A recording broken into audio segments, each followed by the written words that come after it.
Usually the hardest words for me to come up with on a Sunday are the very first words to say. I'm often like Peter at the Transfiguration when it says he really didn't know what to say, so he just said, "Lord, it's good for us to be here." And I do feel that way this morning. It is good for us to be here. I'm grateful for your presence, and I'm grateful that I'm able to be here as well. Maybe the best place to start is just right with the text that I want to look at this morning.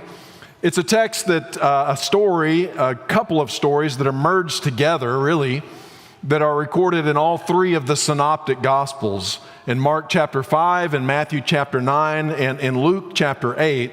We read about the story of Jairus, the ruler of the synagogue, whose 12-year-old little girl was very sick.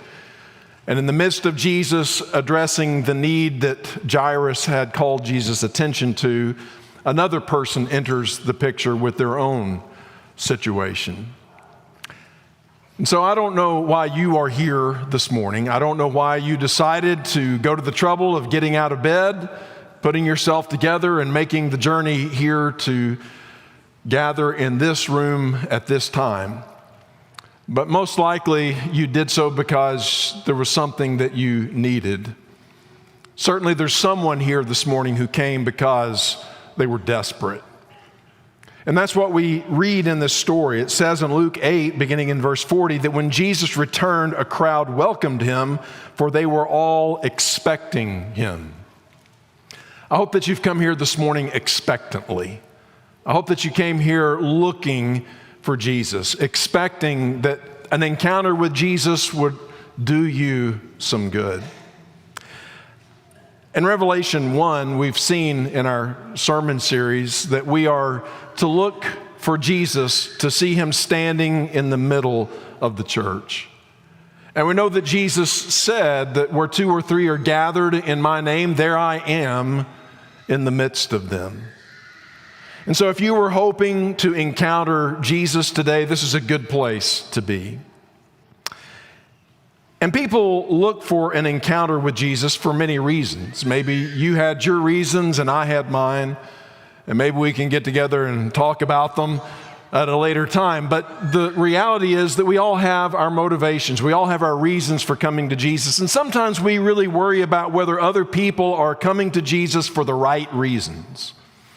And I get that, because in the gospel stories, we see people sometimes who were looking for Jesus or who came to Jesus, and they were not well motivated. Some of them came to try to trick Jesus or trap Jesus.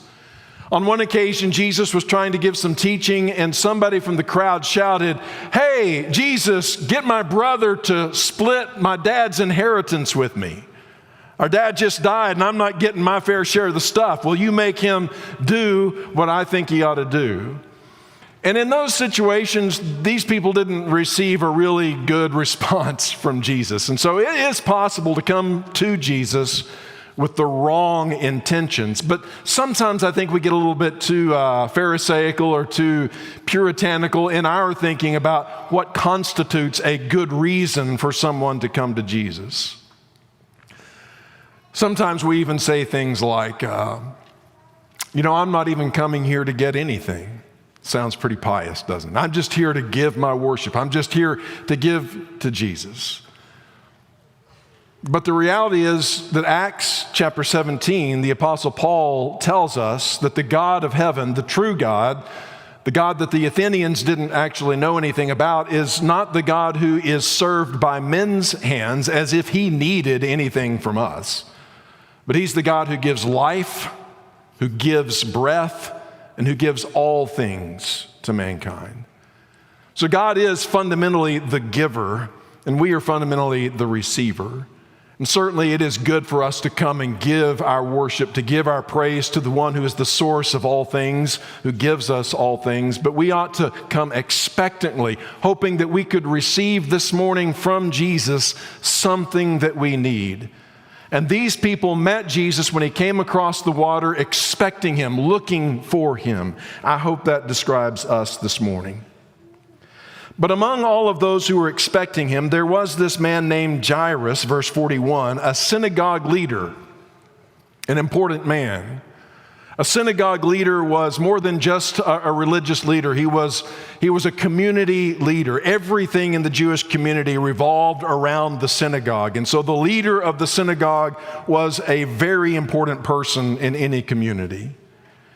And this man came and fell at Jesus' feet, pleading with him to come to his house because his only daughter, a girl of about 12, was dying. I can hardly imagine. He comes to Jesus because he hopes that Jesus will come to his house. And I think it's Mark who tells us that he says, I hope that you'll lay hands on my little girl and she will be healed. You know, there's certain situations that make your position irrelevant.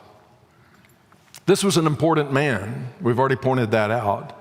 He was a somebody in the community, but you know, there are situations that happen in your life that really make who you are and what you do for a living and all the things that you have accomplished and achieved in your life are as irrelevant as you can imagine. And so he finds himself going from a high status position to a position of abject humility as he throws himself at the feet of Jesus and pleads with him to come to his house. And so if you've come here this morning with a desire to encounter Jesus, don't come to him by announcing your title. He will not be impressed, but he will be moved by a desperate need and a humble request. And so the story continues that as Jesus went his way, this is Luke 8:42, as Jesus went his way, now he's going with Jairus to his house to see his little girl. The crowds were gathering around and almost crushed him. They were pressing in against him. Verse 43, and a woman was there who had been subject to bleeding for 12 years, but no one could heal her. Mark adds that she had been to every doctor that she could find, and none of them were able to heal her affliction, but in actuality only made the situation worse.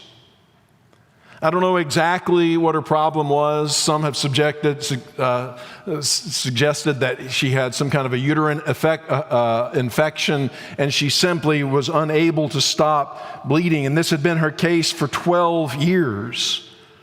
So much so that she was defined by her affliction. She's known in the King James Bible as the woman with the issue of blood. Doesn't it stink to just be known and identified by your issues? But this is really the way it was for her. Everything in her life now revolved around her sickness, her problem. This is what everybody talked about and thought about when they thought of her and maybe the way that she thought of herself. I looked in Matthew, I looked in Mark, as well as in Luke for her name, and we're not told her name. She's just the woman who couldn't stop bleeding. That's her identity at this point. And so it determined where she could go and what she could do and what she couldn't do. In 12 years, that's a long time. That's how long Jairus' daughter had been alive. She's been in this sad state. Isn't it interesting how so many things in life are connected?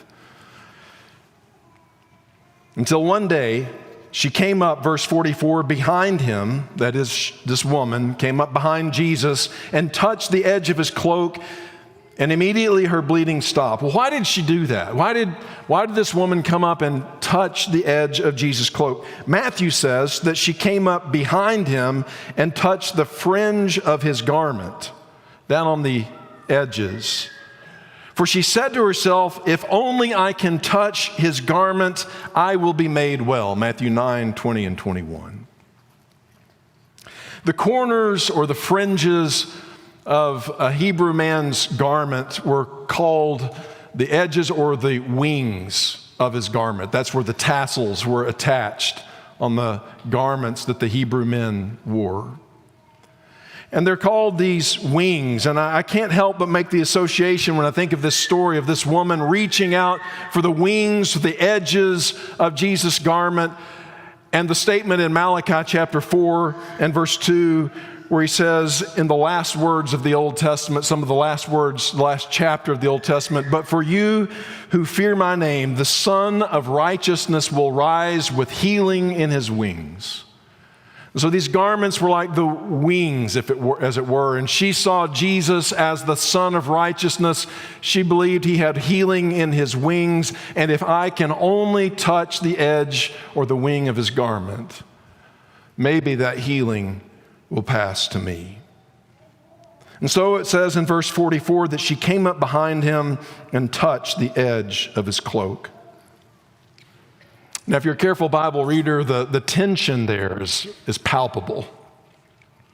Because throughout the Old Testament, we've heard these stories about what happens when the unclean, and because of her flow of blood, she was ceremonially unclean under the old law. And whenever the unclean touched the clean, it usually didn't go well for the unclean. Remember Uzzah and the ark? Things like this. And you wonder what's going to happen to her in her unclean state, reaching out and touching the holy Son of God, this Son of Righteousness. We'll come back to that in a moment. But what the story simply tells us at this point is that, in Mark's terminology, his favorite word, immediately, her bleeding stopped. So far, so good, but then Jesus stops, dead in his tracks. He's marching quickly, no doubt, toward Jairus' household, toward the needy child that is awaiting him there, and all of a sudden, he just stops, dead in his tracks, and he asks this question: who touched me? Who touched me? And they all denied it, but then Peter said, "Master, the people are crowding around you, pressing against you. How can you ask who touched you? It's like everybody is touching you." But Jesus said, "No, someone touched me, for I perceive that power has gone out from me." You see, there were hundreds of people who were gathered around Jesus, pressing against Jesus, curious about Jesus, touching Jesus, but only one person had a touch of faith that was so significant that Jesus felt power flow from him. And it wasn't power for destruction as we might have expected from, again, these Old Testament stories, but the power of healing. And so it says in verse 47 that when the woman saw that she was no longer hidden, she couldn't stay hidden. That's what she wanted to do. And when you're sick, when you have an issue, you just want nobody to notice. But Jesus stops and calls attention to her. And so she comes trembling and falling down before him, declared in the presence of all the people why she had touched him and how she had been immediately healed. And Jesus said to her, "Daughter, your faith has made you well. Go in peace." There's so much in that beautiful statement that I can hardly take it in. Your faith, you're well, go in peace. These are wonderful words, but perhaps the most significant words in all of that sentence are the first words that Jesus uttered. He didn't say, "Now, woman with the former issue of blood," he says to her the words, "Daughter." Daughter. It's the only time in Scripture that Jesus calls anyone daughter.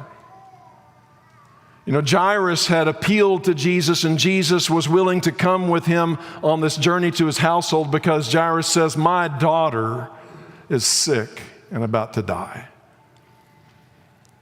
And Jesus stops on the way to heal her, to take care of another daughter. One who is not just that woman with the issue, but daughter, to take care of her need.